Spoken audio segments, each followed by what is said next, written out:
Hello there, welcome to Club Star Wars episode 10. 10! 10 Oh my already. god, we're out of Star Wars titles now. We are. We are, aren't we now? We are. We're on to, I don't know, The- the Old Republic or something. Hopefully. Well, yeah, it should be. So anyway, there's kind of a bit of a pile of Star Wars news to be covering.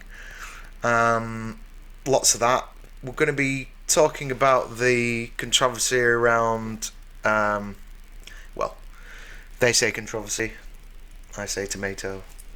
Yeah, well, exactly. Who says to... I say absolutely goddamn right. No, we're not getting into debate here in the intro, are we? Obviously. So anyway, about the Tim Rose and the Admiral Akbar thing, which kind of has been echoed before, I think, but Yeah. it's nice to hear it from the main man. So anyway, and going to be covering a bit of what I've been up to this weekend. Anything else? No, I think that's about it. I think that's it. Brought to you by Carlsberg Export. Let's get on with the show.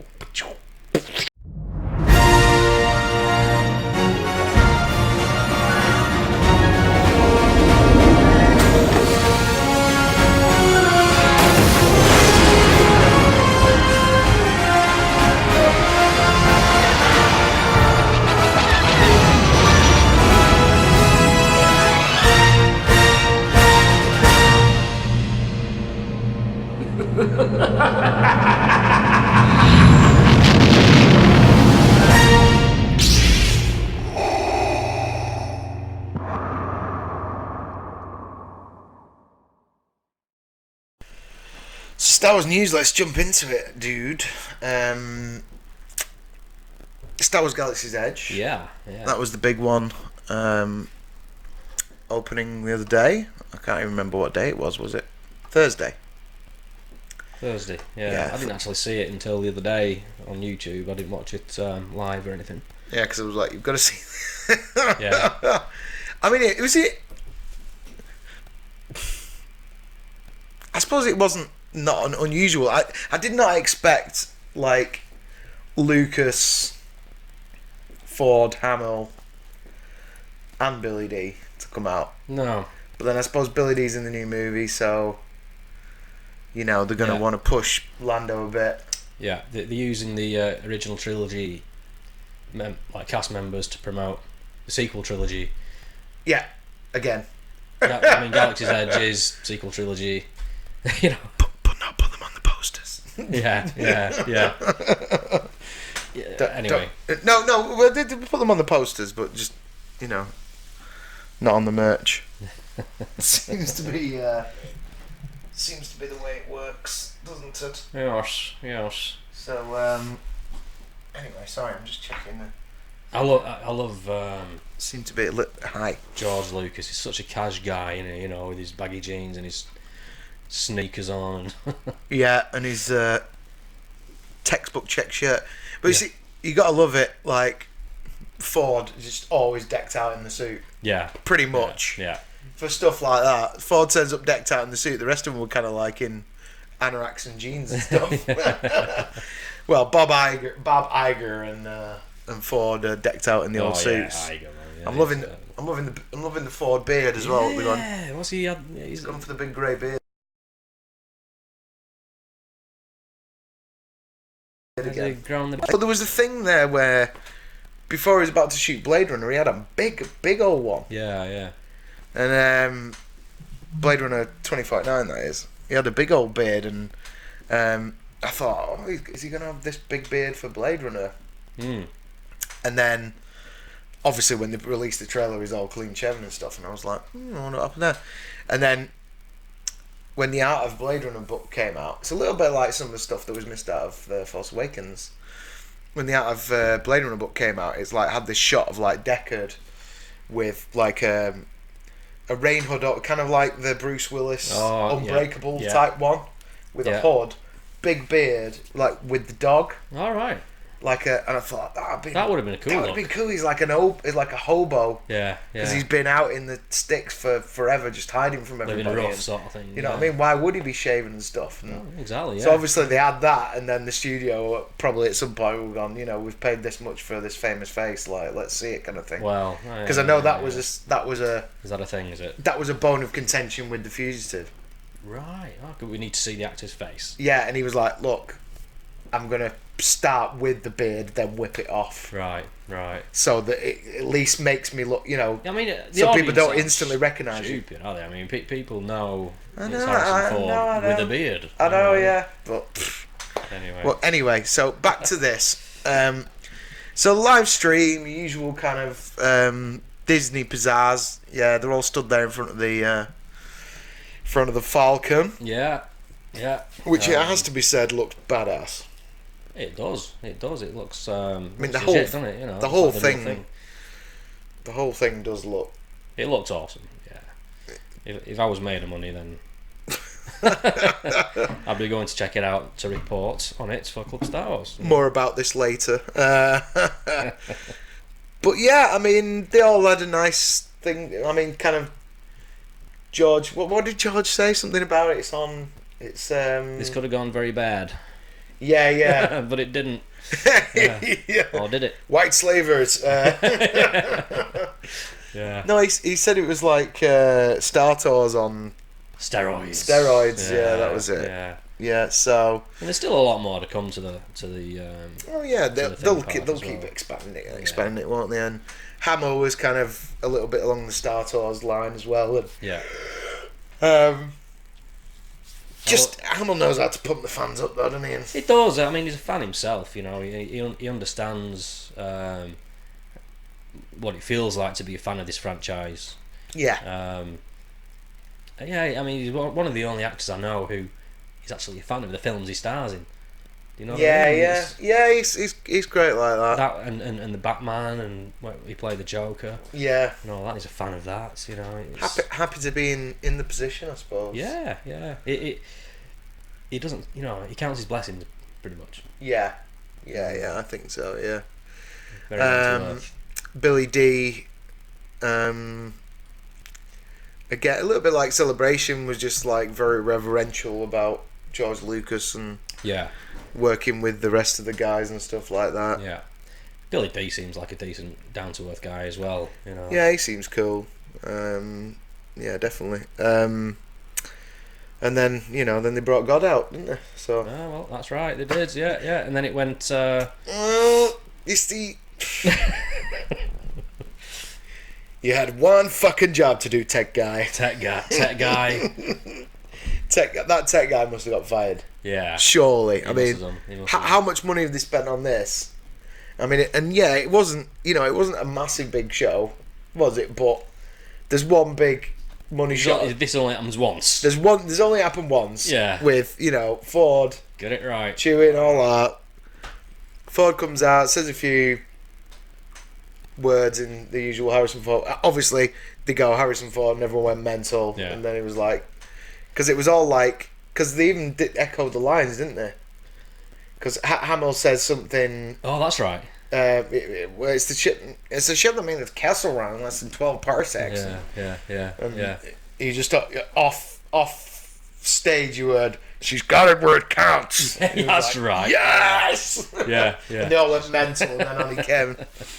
She's got it where it counts, kid. Yeah. So what it was, they go. So the what's his name? Bob Iger goes, "Oh, can you? It's having trouble. Like, is there anything you can do?" Like, and he's like, "I'll see what I can do, Bob." Yeah. Type thing. Yeah.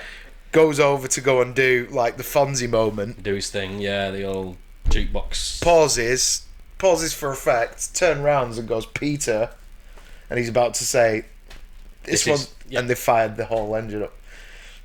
So he was going to turn around and go, "Peter, this one's for you." Go back, bang the side of the Falcon, and it then all it goes fires off. up. But he goes, "Peter," then they fire it. You don't get to hear him say, "This one's for you." He has to shout it over the din of the Millennium Falcon. And then he bangs it after it started up. Yeah. Which it wasn't Ford's fault, but... Oh, no. I mean, The tech guy should be like finger hovering over the button, waiting for the moment where his fist hits the Falcon. Exactly. And I mean, surely you've got video screens with a close-up camera so you can see exactly what's going on. Yeah, just pay attention. He must have just crapped himself and...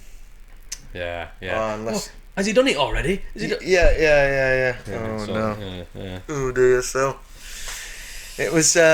unfortunately, that was a bit of a car crash. Bit of a hiccup. I think that's why... I mean, it was kind of on... I think it was on the Star Wars live stream, and it was live streamed in quite a few places, but I didn't really see that moment kind of repeated too much across the news. No. Sweep it under the carpet. Bit of a sweep under the carpet, that one, but yeah, that was... Anyway, the sentiment was there, you know. Oh, absolutely, yeah. But it bugged me that they messed it up for him, because as you know. Yeah. Ford's the man, but... Yeah, unfortunately, they messed that up a little bit, but it was nice that he mentioned Peter Mayhew. Oh yeah, definitely. There's actually and also Hamill. Sorry, go on. I was about to say there's a photograph floating around online. I think Hamill retweeted it, and it's yes, it's the crew there with like a sort of a Force Ghost Peter and a Force Ghost Carrie. Yeah, next to them, you know, that's pretty cool. Yeah, that's cool. I think he mentioned. I think Hamill had mentioned something about Carrie. Hamill did mention something about Carrie not being there previously. Yeah. Before that came about, and then, like you say, he tweeted it out there and stuff, didn't he? So. So that was cool. Yeah, should we move along to the next bit about Galaxy? About Star Wars Galaxy's Edge? Yeah. Okay.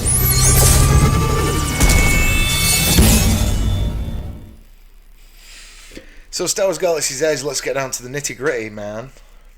Pricing. Money. Cha-ching. Come in to Star Wars Galaxy's Edge. Do you accept? Yeah. Have you got enough money to fill a space cruiser? So, Forbes, who do like to talk about money as well, have been digging into this in an article posted on 3rd of June. Star Wars Galaxy's Edge has only been open to the public for one weekend, but a grey market in memorabilia and merchandise connected to the theme park is already thriving online. The new and first Star Wars land opened officially on Friday, May 31st, 2019 at Disneyland Resort in Anaheim, California. Now you're beginning to see why they keep doing Anaheim celebration. Anyway, it covers 14 acres and cost an estimated $1 billion to create. $1 billion. $1 billion, which they made of a couple of Star Wars films anyway. A second and similarly sized Star Wars Galaxy's Edge is scheduled to open in Walt Disney World Resorts, Disneyland's Hollywood Studios in Orlando, Florida, on Thursday, August 29th, 2019. Yes. That's where we'll be going. One day. We'll be going if they ever open one in, like, Disneyland Oldham or something like that. Isn't there anything happening in Paris? Is there not? I don't think there is anything happening. I think they've got something Star Warsy at Paris, but not. Right. Not that. That's a shame. I wonder who they'll get to open the Orlando one. Daisy Ridley, so John Boyega, maybe. So it opens before the release of Episode 9. Yeah. So they'll have the new cast in there. I should imagine new and old. Maybe. Mixture of the two. Yeah. Because they'll be promoting the new movie as well. Yeah. So it'll be a double whammy. It'll be Anthony Daniels and Anthony Daniels. Yeah. Going. Yeah, with his sparkly jacket on. Bow before me. Yeah. With Warwick Davis going. Yeah, God. Exactly. Yeah. The ego's landed. Anyway, items already posted for sale on sites such as eBay range from free maps that are handed out to guests on their arrival at the theme park to items free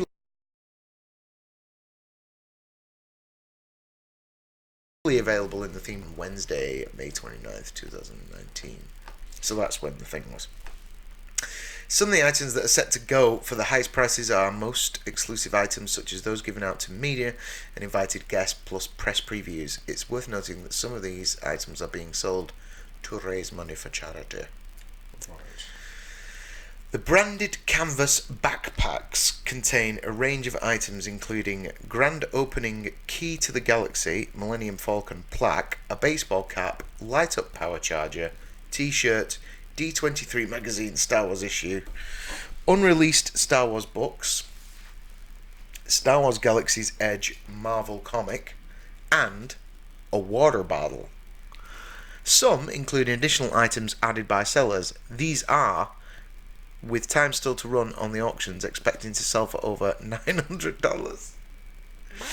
The lowest bids on similar items are around the $663 mark, but will surely increase. But it's for charity, man. It's for charity. Elsewhere, a media kit housed in a stylish black and white folder with Star Wars Galaxy's Edge branding on the front is up for grabs. It contains releases covering information about and descriptions of various elements of the themed area's rise and attractions, as well as a USB thumb drive containing footage from Star Wars Galaxy's Edge. One was already sold for $160, with others being listed. If any items are truly rare and unique, then it's possible that these will be demanded by collectors and sought after, Stephen Lane, Prop Store CEO, told me. A hypothetical good example of this would be gift bags containing items that can be bought in the stores that were given out to VIPs for preview nights or special events. Yeah, so there you go. Other hot property items not usually available to the general public that are popping up on the auction site include Star Wars Galaxy's Edge Project Team baseball caps. Sellers are hoping to see those change hands for $200 each. Some have already achieved that. Along the limited edition non-media exclusive items that are attracting high sale prices is a box set of Countdown to the Galaxy's Edge pins, of which there are only 500 existence, which retailed for $84.99 but are being listed for resale between $199 and $300. Others are trying to sell limited edition Millennium Falcon Jumbo pin, of which there are only 2,000 made, which retail in the park for $54.99 but are listed for $95. This is not an exhaustive list. There's all kinds of other stuff. Even as it's specifically labelled limited edition, can have to be have an edition size so large that it takes years to sell out. Blah blah blah blah blah. So, what was that about? Among the items that are freely available in the theme set stores, attracting high bids are the Kowakian Lizard Monkey Toy, aka Salacious Speak Rum, from Return of the Jedi, available in two styles. A fully posable remote control allows you to make it laugh and move its head. They're already selling like hotcakes. To buy one at Star Wars Galaxy's Edge would set you back $69, but they're already selling for almost twice that. Really? I mean, would you be able to buy that online from a Disney's website at some point, or can you only get these at Galaxy's Edge? I think you can only get them there. I think that's another selling point. A double selling point, isn't it? Yeah. So you pay all that money to get in just to buy something from the shop. Okay. To buy some Star Wars crap. Yeah. Which we all love. I wouldn't mind. We love Star Wars. I wouldn't mind. On the shelf or something, It's like... if I could possibly find any room. Yeah. If I could possibly find any money. In the house, if I move the kid and the wife out. Yeah. Maybe could make some more. Yeah. Kids, you're sleeping in the kitchen tonight. Yeah. Put on some shelves. We've got a full-size Carbonite Han Solo arriving tomorrow. So I've seen the Carbonite fridge you can get. Oh yeah. I do need to get one of those one of these days. So there you go. Well, what I actually wanted was the Sideshow Collectibles did a proper full-size one. Oh, did they? Yeah, which was all light up. It was like the best one you've seen. Yeah. With the base and everything. And it even hovers. Yeah, I forget how much they cost now, but it was a lot. But I was still thinking, one of these days, Yeah. So, well, yeah, you're going to spend money there, aren't you? That's for sure. Well, you're ready to see how much you can potentially really spend there. Yeah, go on. Let's go big or go home, as they say. So this is from Polygon.com. The most expensive piece of Star Wars Land merch costs more than a year at college. My goodness. And that price tag doesn't include tax or shipping. Oh my word. Wow. Okay, so And what is the item in question? shopping in the centre of the Millennium Falcon, Smuggler's Run. Oh, hang on. Is this Disneyland's new Star Wars themed land will only have one ride? Millennium Falcon, Smuggler's Run until Rise of the Resistance opens later this year. Rise of the Resistance? Made a mistake there, I think. Rise of Skywalker. Oh no, is this a different... Oh, that's the name of the ride. Oh, that's the name of the other ride. Right, okay. Sorry. The expansion doesn't have a traditional indoor stage show, and while we enjoyed an interwoven smartphone game, it's a supplement, not a meal. That leaves a lot of time to buy Star Wars toys, lightsabers, costumes, and even a $25,000 droid. Obviously, the full-size R2-D2 unit looks more realistic than the smaller plastic custom droids available in the same shopping area. It would fit comfortably in a Star Wars fan collection, no doubt.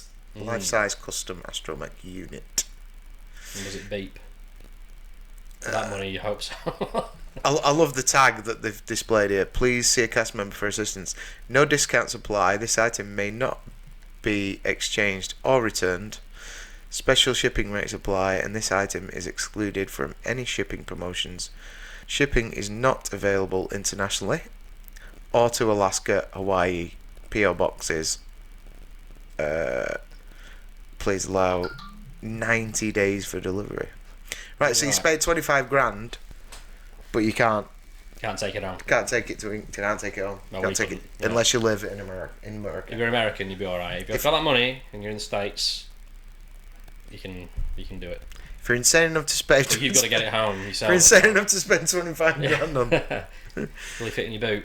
Yeah. I'd want one with the porno mags inside, and a little bit of Kenny Baker's jizz in the corner for 25 grand.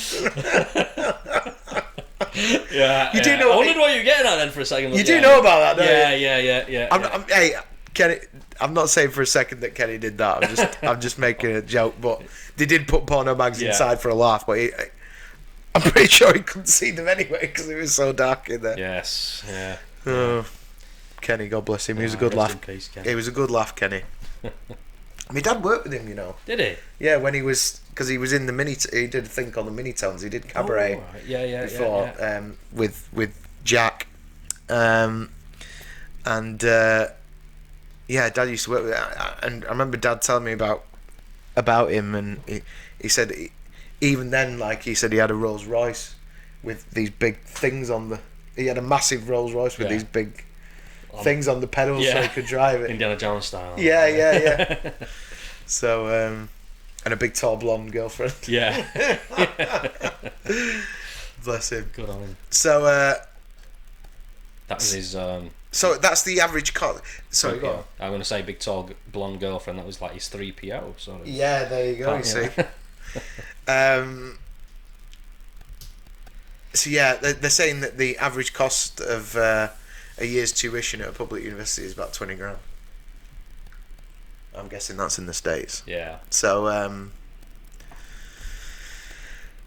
you go. A lot of money. It's unclear what the process for customising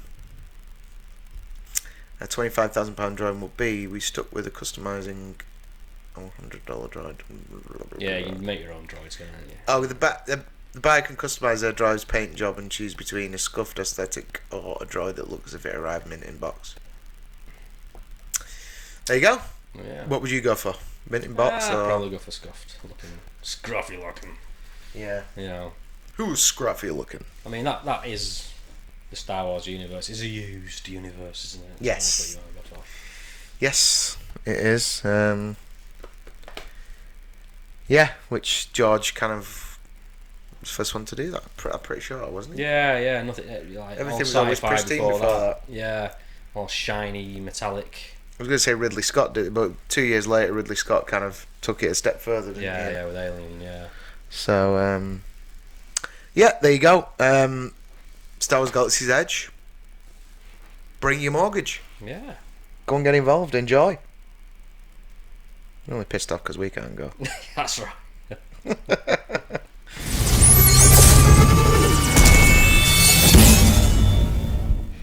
Found a bit of news connected with comicbook.com.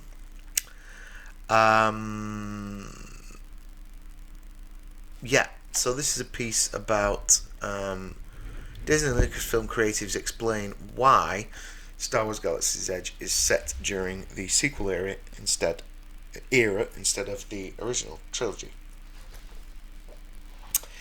So, 14 acres as well. 14 acres of Star Wars. Oh my god. Quite a lot. So, Margaret Carrison, managing story editor for Galaxy's Edge, explained, ultimately what we want to do as we were talking about building this land is we want you to live your own Star Wars story. We don't want you to be walking in the footsteps of another hero. We want you to be the heroes of your own stories, and we want you to be able to choose a path that you want to follow. Me? No, that's very nice of you. Thank you. You, me, everybody. Christian Harloff, everybody. So whether you're more into the dark side or more independent as a scoundrel, that's up to you.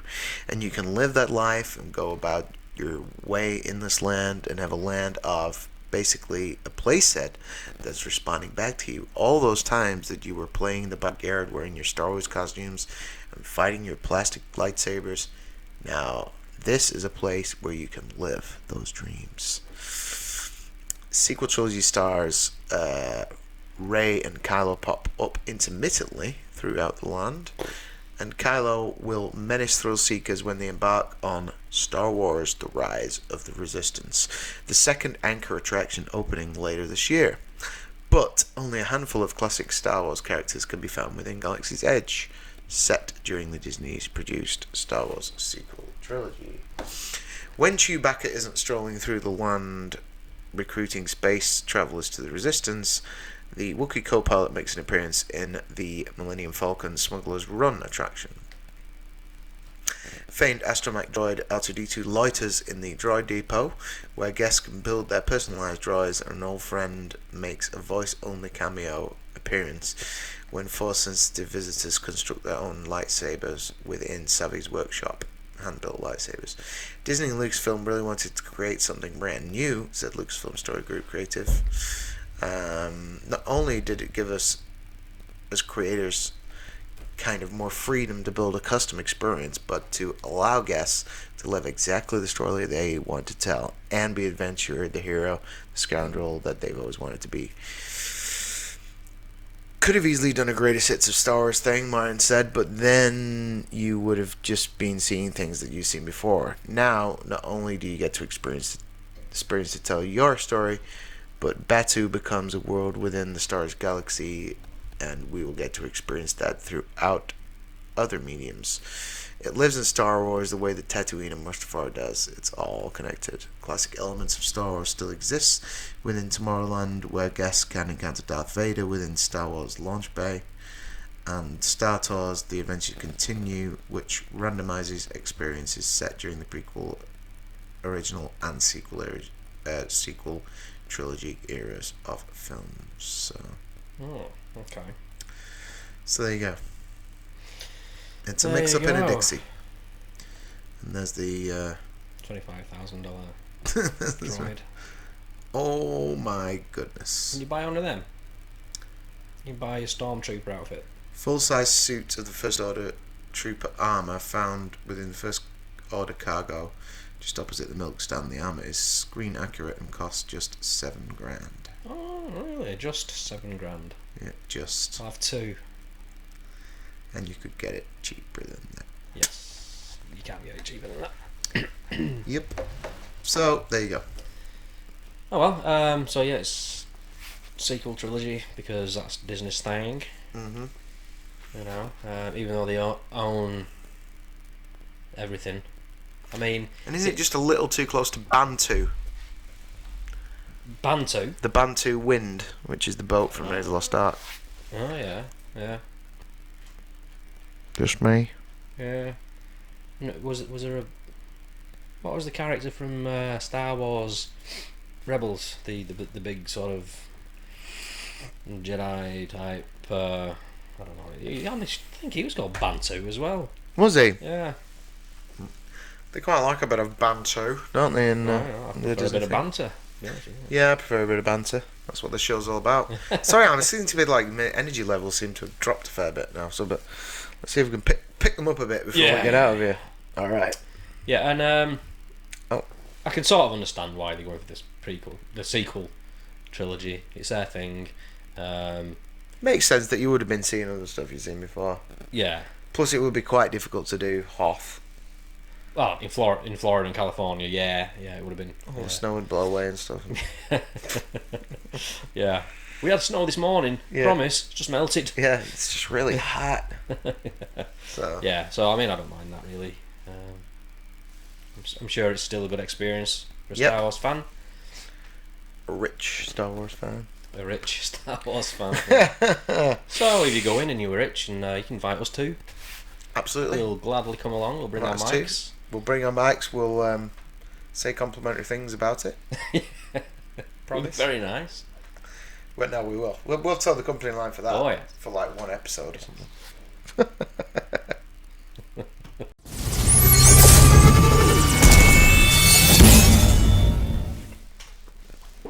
Shill for me, shill for you, Chill for everyone in the room.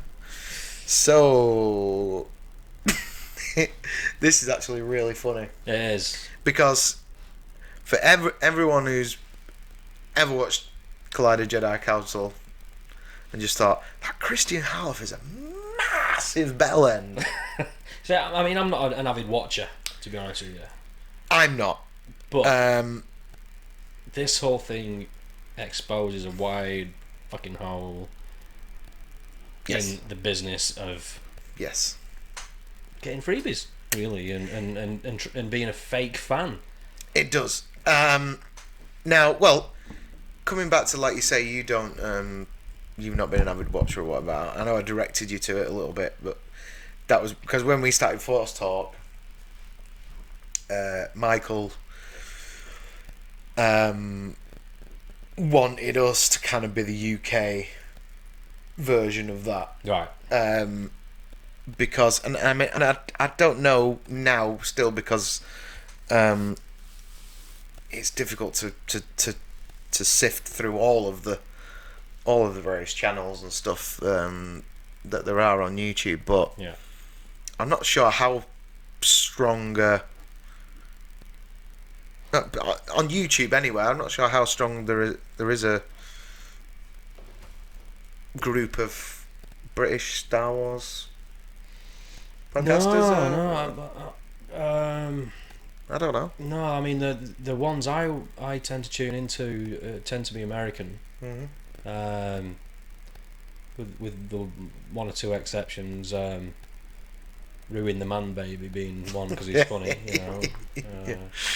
He is very good. He's very funny, you know, and people get really upset about him on the other side of the thing fence, and they shouldn't really, because it's all just a joke. Yeah. At the end of the day. Yeah, of course it is. You know. But people are losing the ability to take a joke these days. Yeah, aren't they? Yeah, it's very true. It's very true. People get offended at the drop of a hat. Yeah. And they shouldn't really. But anyway. Nobody was hurt in this show. Yeah. No animals were harmed. Yeah. And no Islamic cartoons were used. For those of you who can't take a fucking joke. Yeah. See? Billy. You are the man. Always the Billy. So, so coming back around to this bell end off Galad. Yeah. It was Michael used to hate on Harloff all the time. Alright. So so I'm feeling this is quite satisfactory for him today. Yeah. But yeah, so we picked the channel, which I haven't. This is the first thing I've seen from them. But you know, they've got one hell of a following, and if you read the little blurb on their title, it just literally says "Watch as a man grows." Oh no, sorry, that's the description for this video. Watch as grown man throws hissy fit on it. Yeah. So so yeah, basically Harloff, what Jedi Council, they've been around for like 5 years, and as this video shows up from World Class Bullshitters, the video is entitled "The Disney Shill Star Wars Meltdown." Now, apparently, whoever it was, another YouTube grabbed this footage of Harloff off. It's not off Jedi Council. It's off one of the other Collider shows. Oh yeah. And so Harloff basically starts going into a rant about. It's like, I didn't get invited to Star Wars Galaxy's Edge. Yeah. And I'm not reporting on somebody else's report. Yeah, I'm not going to report on that because I didn't get asked, and you know, and I've been busting my ass being a Star Wars fan for 5 years. Since when is being a fan of something a job? Really, you know. If it's an effort to be a fan, guess what? You're not. You're not a fan. You're a shill. Yeah. You're a shill. Shill. So so he basically just went into a bit of a rant about it. Then he Spat the dummy. Spat the dummy. Toys out the cots. Then his producer starts chiming in. He has a massive go at the producer. Yes. And says, get someone else to host it, this and the other, and blah blah blah. Now, as this guy points out on as World Class Bullshitters point out, it shows the whole thing up for what it is. Like, you know, this producer is basically like trying to rein him in. You know, if you're an honest podcast, yeah, you might have a producer, but surely it's somebody who's part of the thing. Like, these just seem like, because before that he's saying, well, I was content management before you, and this, that, and the other, and it's like, well, so you obviously started it, and then as it gets bigger, they bring in teams of people, and you know, people who tell the company line. But as you say, for Jedi Council, from what I can see, are like a sort of slightly less sanitized version of the super awesome Star Wars show on the proper official Perfect Teeth Show. the Perfect Teeth Show. You excited about seeing a Han Solo movie? Not really. So Not really. Not really. I can't. I wish I could do it. It's one of the voices I can't do, which kills me. I just can't. Like, my voice goes deep when I'm tired. Oh yeah. Even I can't get Harrison Ford. No, deep. well, I'm not perfect. I don't know anyone could get Harrison Ford deep. You just always start with a. He's not that grumpy. No. But anyway, yeah, the shills for Disney are sickening, sickly sickening. You know what I mean? You just facepalm every time you see a tweet off them or a video like this or what have you. And now I must say, well, you spend more time on Twitter than I do, so you get to see more. You get to see more of this. You're a Twitterer. Yeah, I'm a Twitterer. I wish I hadn't started on Twitter, to be honest with you. It sucks you in. It's like a black hole. A blue hole. Yeah.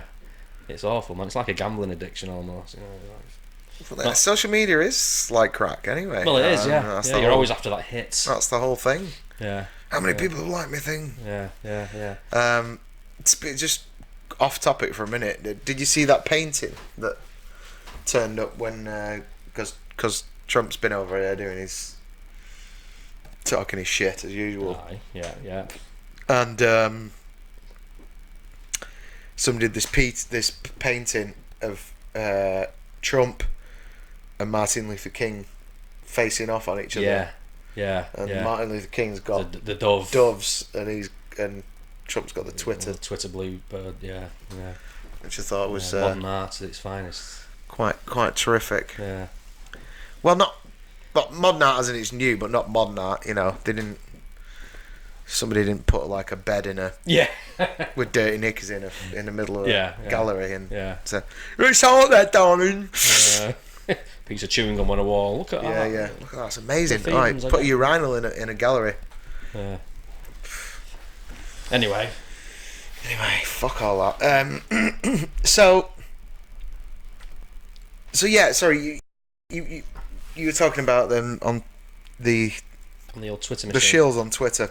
Yeah. I mean, I see it every day, and you know that they're only in it because there's not one criticism of Disney, of Lucasfilm, of any Star Wars movie, and if there is, it's only slight. You know, it's passable. Toe the pie line so they can get the free shit, and they do, and they do. They get the celebration interviews. They get these press passes. They get invited to Galaxy's Edge grand opening and all this sort of stuff. And you know, I've got to say, with a lot of these, and Harlow didn't get to go. With a lot of these as well, they've got a decent following on YouTube, but other channels like Geeks and Gamers has double their following. You know, and to me, those are the people that are telling the truth and being honest. Mm-hmm.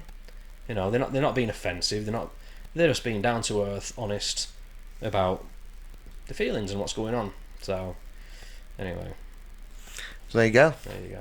So, but yeah, I mean, that Chris Harloff exposed it. You know, he's like, I've been shilling for 5 years. Busting my ass being a Star Wars fan. Yeah. Can't tell you how hard it is working to get free shit. And now I'm not getting free shit. Think about how hard we work to waste our money on Star Wars stuff. Yeah. To not be able to afford to go to these things. Exactly. So, you know, fuck off.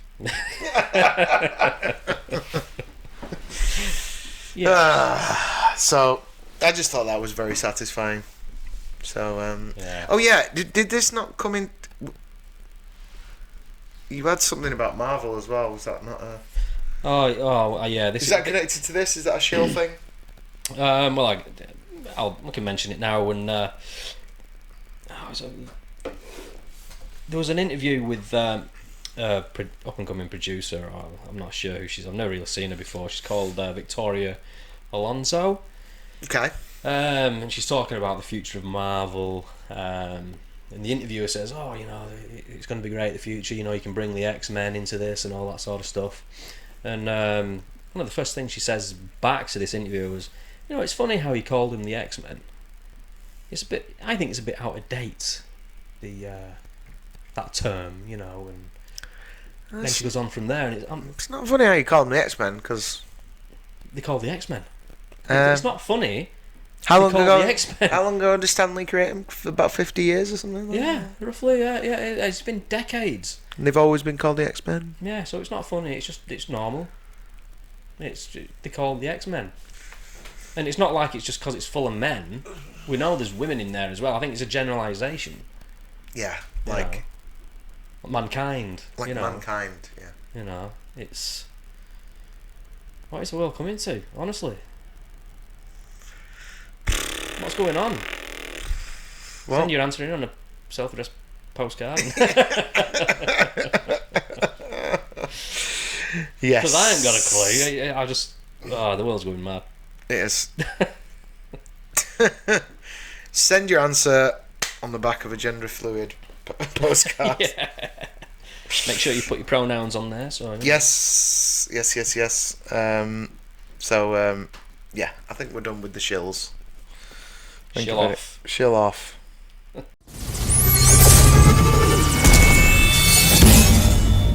Star Wars Last Jedi continues to upset fans, blah blah blah blah blah. Fans who favour the more recent reboot often dismiss classic Galactica, probably because the TV series has many cheesy moments, but the pilot, experienced by those of us who grew up overseas as a standalone movie, was something else entirely. It With elaborate models, expensive effects, and a large cast of memorable characters, and a clear desire to compete with Star Wars, it was epic.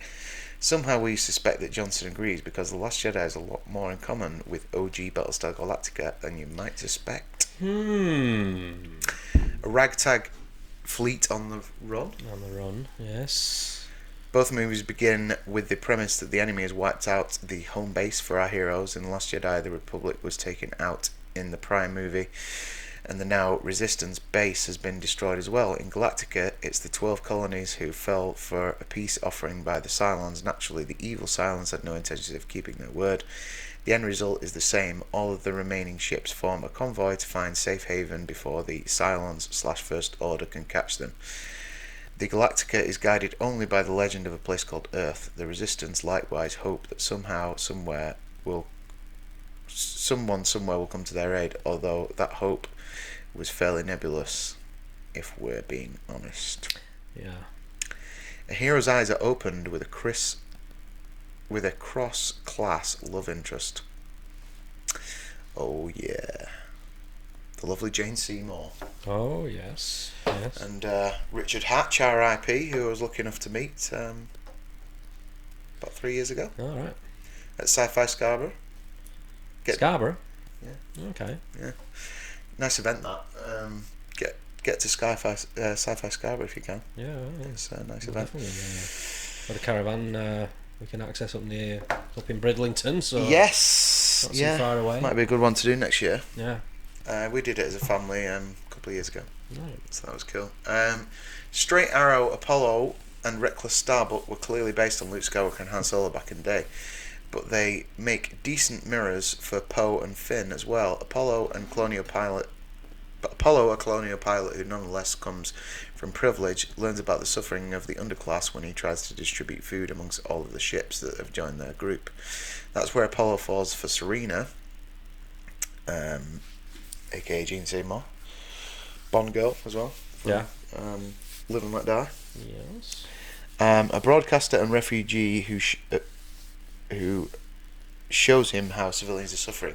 Together they empower a small boy, Serena's son Baxi, who will one day become a colonial warrior himself when the show becomes Galactica 1980. Baxi also had the Daggett. Do you remember the Daggett? The Daggets. The little robot dog type. the robot thing. dog. Yeah. Daggett. Yeah. So Finn, a hero, comes from the First Order, learns about the suffering of the underclass from Rose, a working class tech who falls for him. Together they empower several small children, including one strongly applied to have future Jedi potential. It's a hard knock life for us. Oliver in space. A rival authority figure threatens to undo everything. The results here are different, but the twist is very similar.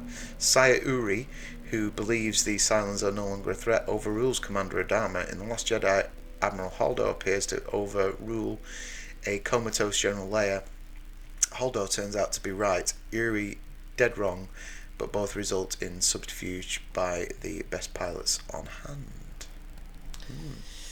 A cute space animal, mostly irrelevant to the plot, steals the show. Yes, it's true, Porgs are the Muppet 2 of the 21st century. Though we dare say there's a touch of BB-8 in the Robo Daggett as well. There you go. The main villain is a traitor who runs afoul of his boss. Like Baltar, Kylo Ren once lived in a good guy civilization, but Kylo cemented his turn to evil by leading the destruction of a key base, in this case the Jedi Temple. Although where Baltar runs afoul of the Imperious leader, it's Imperious leader who wins. However, Baltar proved so popular that the show retconned his death, and the evil alien spared him for future episodes. We'll see what they do with Snoke in the next movie. But suspect a partial retcon of some good sort. Yeah, maybe. I don't know. Maybe an explanation at least. Of like, who the hell he was. Yeah, he looked pretty dead at the end. Yeah. So, yeah, that's pretty funny. A casino planet has a dark underbelly. Yeah, you see. Yeah. It's all there, man. It is, isn't it? Starbuck doing a bit of gambling. Oh my word. Go figure, you mean casinos which seem fun are also exploitative? Granted, there's an obvious enough metaphor for anyone to grab onto. On Canto Bight, the rich get richer while happily selling weapons to both sides. They also abuse the animals and children living down below. On Carillion, gamblers from all corners of the galaxy, good and bad, believe their luck until the elevators go to the basement. That's where they find themselves cocooned to become insect food. Nice. The bad guy's beaten with a bluff. When the Resistance appears cornered on the planet Crate and Kylo Ren approaches, Luke Skywalker fakes him out by pretending to be standing in front of him, ready to attack. Kylo buys it just long enough for the Resistance to escape. When the Galactica team appears cornered on the planet Carillion and a Cylon base star approaches, Starbuck and Apollo fake it out by pretending multiple Viper squadrons are approaching, ready to attack. The base star buys it long enough to change course and gets too close to the exploding planet's surface. The Galactica escapes. There's still a ragtag fleet, now with optimism. Both The Last Jedi and Battlestar Galactica had to leave room for more. They do so in the same way. The last survivors of the great civilization, pared down and still on the run, know that somewhere out there they'll find hope, even as their primary enemies remain alive and determined to wipe them out somehow. Do these similarities make The Last Jedi a complete rip-off? No more than the original Star Wars was a rip-off of Akira Kurosawa's The Hidden Fortress. Of course, the original Galactica faced a lawsuit for its similarities to the first Star Wars. Regardless, the parallels between The Last Jedi and Battlestar Galactica are numerous enough that we suspect it is a strong influence, conscious or otherwise. How do you feel about the parallels between The Last Jedi and the original Battlestar Galactica? Well, Rian Johnson said himself, steal from the best. So it wouldn't surprise me. And there's other movies out there that are very similar to aspects of The Last Jedi. Escape from LA. Escape from LA, yes. Being one of them. The end of that. Who's the actor? Who's in that? Kurt Russell. Kurt Russell. Yeah.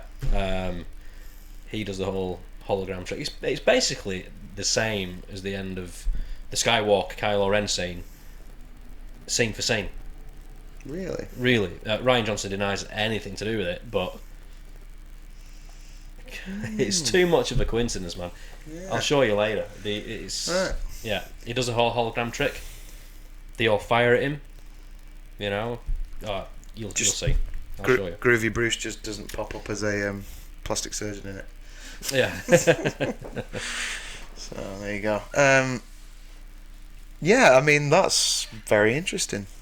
Yeah, and like I say, I'd rather still sit and watch the original Battlestar Galactica probably than The Last Jedi. Me too. It's been a few years since I've seen it, but yeah, I think I would too. Come round because I've got the Blu-ray box set of Battlestar Galactica, the original series. Oh yeah. And Buck Rogers in the 21st century. Oh man! Oh yes! Yeah, right. I'm round. Yeah. Oh yes! Excellent stuff. There you go. And V. I wouldn't mind watching V again. You know, the original yeah, I've got very little memory of V. Yeah, I remember it. I've got two older sisters. I remember it being on. They used to watch it. I've had really strong childhood memories of Buck and Battlestar Galactica. Yeah. And Thingy that I met on Sunday. Oh yeah. Street Hawk. Rex. Yeah, Rex Smith. All those 80s TV shows, man. Yeah. Street Hawk, Airwolf. Yeah. Stringfellow. The A-Team, yeah. Stringfellow Hawk. Knight Rider. I mean, you know, Airwolf, Knight Rider, and Street Hawk were effectively the same show. Basically, yeah. Just with a different vehicle. Yeah. But we need to do a Knight Rider rip-off. What vehicle should we use? Yeah. What else? We Helicopter, been done, sir. Yeah. Motorbike, no. We can do that one. Done. Well, there you go. Well, it was all. I had it in my head for that reason that, because like Battlestar, Buck Rogers, Magnum, the A-Team, Knight Rider, they were all Glenn A. Larson and or Donald P. Belisario, Okay. the creators Right. of all of those shows. Yeah. So I thought, I had it in my head. I was like, oh, Street Art must be one of them as well. But it turns out it was completely different. Oh, right. So it was obviously some other creator who just went, oh, yeah, we can have a crack at that. Yeah. So there you go. And what's his name? Mike Post wrote all the themes for most of these things. Did A he? guy called Mike Post wrote all those classic themes as well. Oh, wow. So there you go. So there you go. Why don't you let us know what you think? Check out Battlestar and come back to us and let us know. Yeah, cool.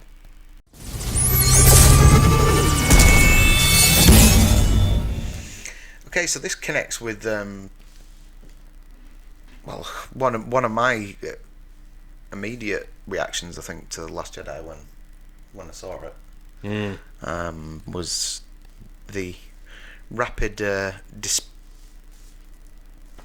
disbursement. That's not the word I'm looking for. Dispersal. Yeah, dispatching. Dispatching. Yeah. Of Admiral Akbar. It's a trap. It's a trap. So yeah, if you run, this is from msm.com, but it's kind of everywhere. It's that YouTuber Jamie Stangroom. I think I spoke to him on the phone once. Oh yeah. Yeah. If Countertracks. Is it that guy? No, he does his own thing. I think he's a bit of a comedian as well. Oh, okay, all right. So he sometimes does like funny ones. So, but he's been around a while. He's worked for the Beeb and all kinds of stuff. Oh, okay. But I think all he right. just does the Star Wars stuff as like his His hobby type hobby. Yeah, right. thing. So, yeah. So it's basically saying, you know, if you were underwhelmed by everyone's favourite Mon Calamari, Admiral Akbar's off-screen death in Last Jedi, you're not alone. The puppeteer who played the cult Star Wars character, in Return of the Jedi, revealed he was in tears after being disappointed by how he was killed off. So, just a bit of background if you don't remember. The military commander was among the characters who were taken out by the First Order's attack on the Resistance, which also saw General Leia thrown out into space and miraculously survived Mary Poppins in space. His death was then confirmed by another character later on, and puppeteer Tim Rose has now admitted to YouTuber Jamie Strangling that he was expecting a more dramatic demise. After waiting 30 years to reprise Akbar, I was a little disappointed with Akbar's role in that picture, he said. So in The Last Jedi, I was quite looking forward to maybe them giving me something more juicy. We were only given the script on the day that we were shooting. That piece of script. So each day I would come to work going, is today the day where Akbar gets something a bit more involving? And I looked at my script and went, oh, Akbar's going out the window. Well, that's that then. The puppeteer revealed that he was called to camera after finishing his scenes, thinking they were going to say thank you for being one of the heritage characters and give him 30 years and all that. But what they did was they gave me a Millennium Falcon sign that had the day and the date on it, the scene number, and they said, can you look at camera and say it's a wrap, because that would be really funny. We earn a commission for products purchased through someone. Rose went on to say, I was actually in tears in the suit because I thought, after everything, after hoping there'd be something, after knowing there wasn't going to be anything else, Akbar's final moment before he went to the box was a big joke about it's a wrap. They just thought, wouldn't it be funny? And that was the sum total of my life as Akbar. I disappeared down the back and couldn't come out for 30 minutes after that. Sad, That's really man. shit. It is. Because we met him, didn't we? We did. Yeah, I got to shake his hand. Yeah. Unfortunately, we couldn't talk to him because he was so busy with signing that He was day. very busy that day. Yeah. He was at the Manchester Con event on Sunday, and it was quite quiet. So it's for him and Greedo at least. No. I mean, it was getting towards the end of the day anyway, so it's the usual drill that. But so I did actually know about this as well at the time. I think you'd maybe sent it or picked it up from somewhere else. I can't remember, but fortunately I didn't have my gear to give him a follow-up interview. But I guess he's kind of said everything he says there. But I mean, I don't know if have I said this already on the show about what I felt Admiral Akbar should have got. Yeah. I don't know if you have or not, but yeah, go ahead. So I always felt that, well, we've already said, like, we thought Holdo was like a pretty pointless character. Yeah. and Yeah.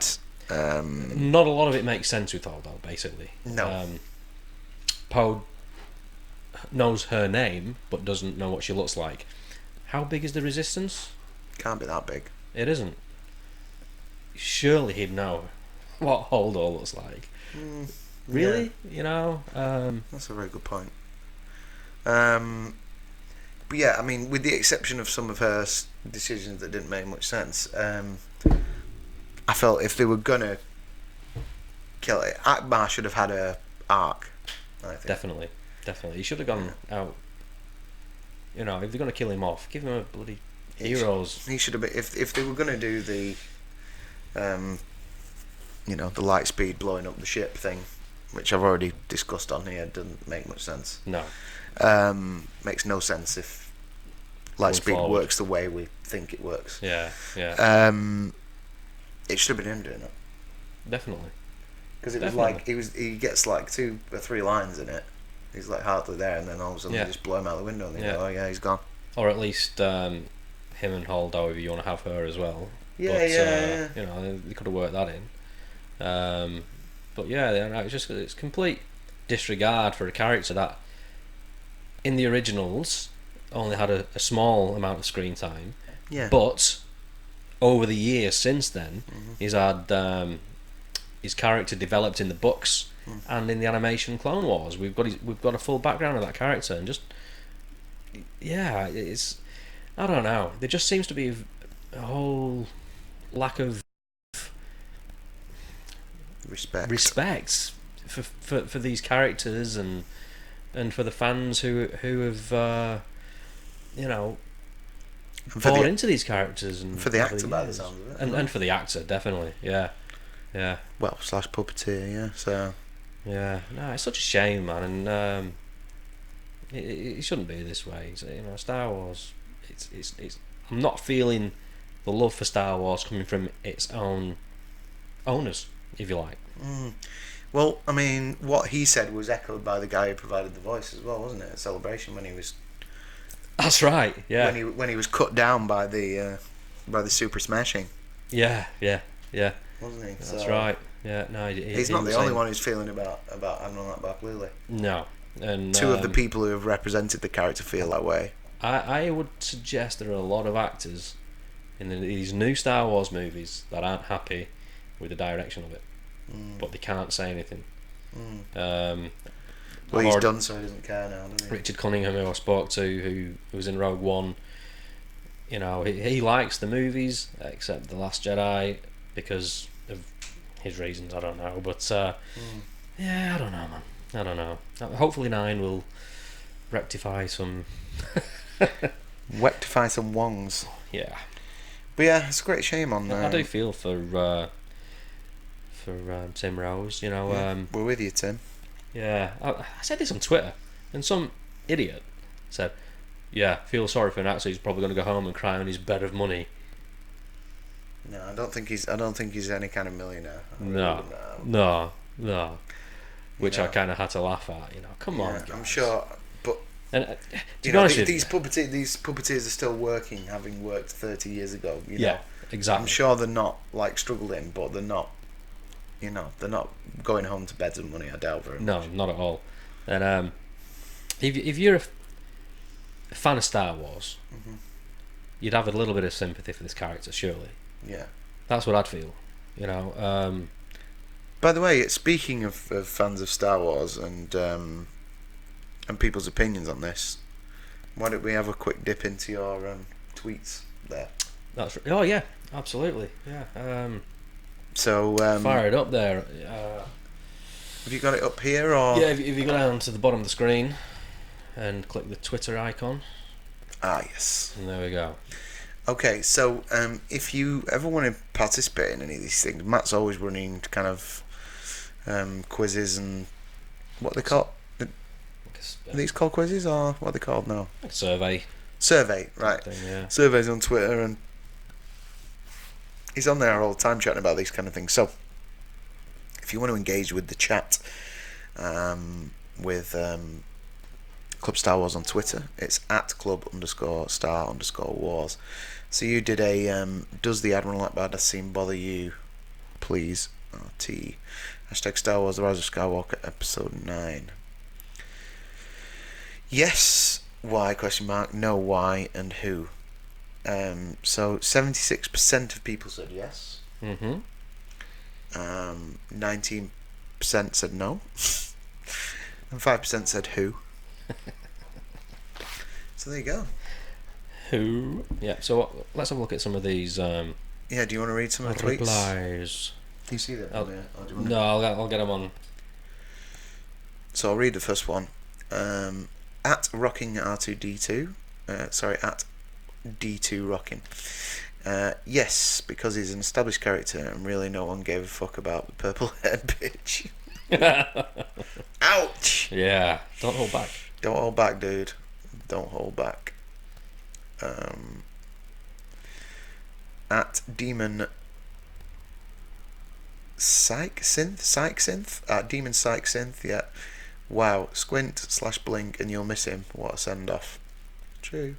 Do you want to pick up D2 Rockin' second comment there? Where are we now? IKR. I know, right? Actually. Oh, yeah, he said, I know, right? I was so shocked and subverted when the nobody announced he died and was totally subverted by the purple hair. Totally not a waste of her talent on a poorly written, shitty character. Woman taking over. I mean, definitely not the best character. Holdo. I mean, if you like that character, why? Yeah, I don't know why. Why? I mean, the actress is brilliant. Yeah, I like her a lot. Yeah. But this is not about the actors or actresses. This is about the characters. So bear that in mind. It's not about the fact that she's a woman. Exactly. Somebody said, I never saw The Last Jedi, and if I never saw it, then it never happened. Yeah, to which I replied, you're a lucky man. At Nubicus Maximus, yes, because it's a great example of how little they cared about the legacy characters. He literally was thrown out of a window for no reason. Yeah. Yep. The My Nerd World. IMO. It's the fandom/meme that built up Akbar into a beloved character. Looking at him from a strictly movie standpoint, I didn't have an issue with the death at all. That's fair enough. You're welcome to your wrong opinion. I never saw The Last Jedi. Oh, right, yeah, sorry. Yeah, at Fet_Yoda. Akbar was an admiral, established character from the OT, and a war hero, and they killed him off to shoehorn in Holdo, a relatively unknown, to create an arc for Poe to become a leader, which they could have done far less obviously. And with Akbar. Yeah. And you replied to that. Why would Poe not know what Vice Admiral Holdo looked like? The Resistance isn't that big. Exactly. Yeah. So that's what you, yeah. Somebody said Jedi Hunter or at SW Maverick said Ryan Johnson doesn't know how to write. Well, I think he knows how to write, but just not write good stories. Scarlett said kill the past one after the other. Yes, because that was the point. Just wasted potential, said that Faraday. Whatever. At Marith Balanek, he deserved better than what he got. 5 minutes of screen time and he didn't get a good ending. Yeah, and it goes on, and I think people are gutted. People are disappointed. It sounds like that in general, doesn't it? Yeah. What's this last one is? As far as the one where it is one of many examples of the irrelevant attitude Disney has towards the actors that made Star Wars the IP it used to be. The attitude alone permeates everything they've created and is the single greatest reason fans have no interest in their new characters. Yeah. I think Disney were too quick to, and the new Lucasfilm, by the way, were too quick to disregard the EU, the expanded universe. As far as they was concerned as well, the Clone Wars animated series was gone. Kind of not canon, yeah. They weren't going to carry on. Yeah, they're making season 7 now, which is good, but wait and see, I suppose. a lot of these fans have invested years and years and years into these stories, into these characters. They're excited to see what Disney are going to do, and then they're left high and dry and disappointed with the way these characters are treated. It doesn't have to be much more No. on screen. But it could be something way cooler. Yeah. It's just an afterthought it kind of comes as an afterthought. Yeah, and this is it with the It's whole like, thing of The Last Jedi. You know, Rian Johnson would rather have a little bit of time spent looking at Luke milk some sea giraffe, whatever it is, I don't know, than showing him mourning the loss of his friend Han Solo. Yes. Yeah. I don't get it. I don't get it either. So there you go. But if you want to check out the further comments here, because there's quite a lot of them, a lot of people got involved there, go to @club_star_wars on Twitter and engage with the chat, or drop us a comment in the video here. It might be something we can do on a weekly basis. Do a survey and talk about it on the next show. Sounds like a good idea. Yeah. So thanks to everyone for engaging. Thank you to those of you who jumped on and subscribed after I had a little beg in the last episode. We cracked over 100 followers, so thanks very much for that. Thank you very much. And I think that's about it for this week. I think so, yeah. So that's all from Club Star Wars. Until next time. May the Force be with you. It's all about the wars. It's all about the wars. It's all about the wars. Force yourself. See you next time. See you next week. Bye.